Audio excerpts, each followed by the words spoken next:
Hey, how you doing? Today we're going to look at constant structure. The intro of my track, You Are My Everything, and the midsection is kind of that, right? So what constant structure means is that you take a chord, and in this case it's a major 7 chord, and you move it around, right? So if you know the track Teen Town by Jaco Pastorius, it's built on something called constant structure. So for Jaco it was 13 chords, so he plays a C, what is it, C13, A13, F13, D13, they're the chords of the main part. And so rather than it being in key, you've got like this constant structure. So what you play over one chord, if you then move what you play over with it, it kind of works. But I'll go a bit deeper into that now, right? So we have a G major 7 chord to an A major 7 chord to a B major 7 chord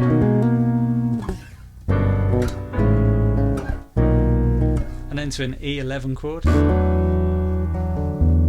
which is basically a D chord with an E in the bass.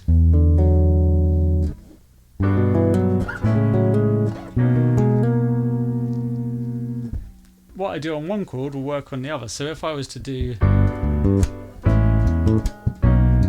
let's go and root 5th, an octave, obviously works. If I was going to do a major pentatonic, so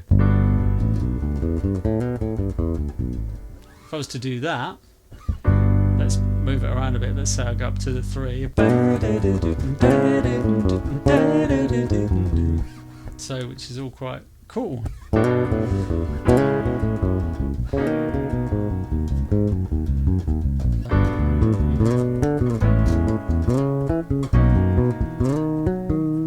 It all works over the same chord because they're not in key, they're this kind of constant structure. So yeah, so you can come up with these kind of pentatonic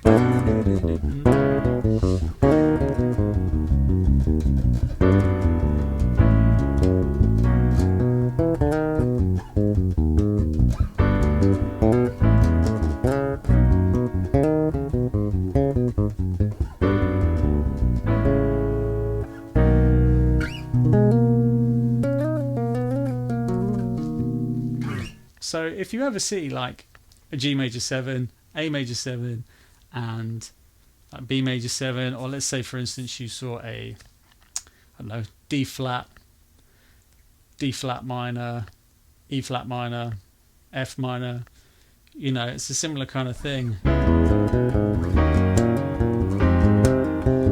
It's just moving up in that kind of structure. So what you play on one chord would work on the others. So there you go, a little bit of constant structure. So with this, with the chart actually of this track, I did it like how a producer would give a chart to a bass player.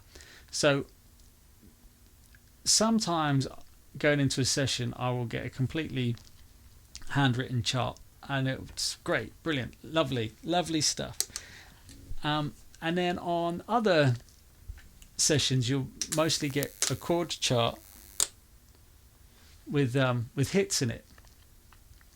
So you'll get like, right, this is the rhythm and these are the chords, and you'll get a rough idea of what the producer wants, but they'll give you free rein to do whatever you think. So I made the chart for this because all the other ones that I've done, I've notated everything out, and I thought it would actually be really good to give you a chart that is as you'd get from a producer, as you'd get from a musical director, because not everything is completely scored out. Quite often things are hinted at, so you'll get like a groove written out and then they'll want you to do your own thing. So within that you've got the groove that we looked at on the other video. You've also got the constant structure, so working around like a major 7 chord. I'm going to do more of this kind of stuff, and if you've got any questions about it, please stick it in the comments and I'll reply. And yeah, hopefully see you all very soon on another video.